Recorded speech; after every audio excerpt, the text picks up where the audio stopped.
Archivo Nacional existe 30 anos, mi mestre 30 anos também diretor, e de 30 anos aí, ma busca misa quanto lugar, ma prova de apresentar basta projeto para essa aqui não, tem que mostrar potencial, pero depois se algo falta placa ou nada destinar edifício com outra coisa. De caso, aqui nós chega aqui na 2004, está no momento que nós está temos de expansão sobre na Rialto, na praia, ela considera muito limitada, pero o edifício não está de nós.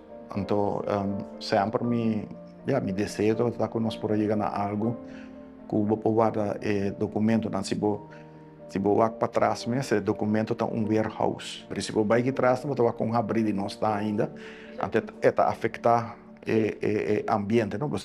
Ambiente e clima, mas está full loss for the stuff de perform, pero também é calor. Onde é tanque grande, né, que nós por rechten de tal maneira, na Holanda nós está trabalhando com o sistema de nós temos cellen, met feitelijk dat containers dan, kunanta hinka de hal, pero según temperatura, kumester bota wada coisa dentro dessa hora mi notino de na hora que tu costa combina mi film com mi portret nan negatief nan turta praticamente junto com o papel. Uiteindelijk é nota a situação mais adequada para guarda. E na onda que nós está premierando o original, é para já se chegar aí que mas está bom, você está parado para subir ainda. E construção também está bastante sólido. Sempre uma quer que tá tanque só está.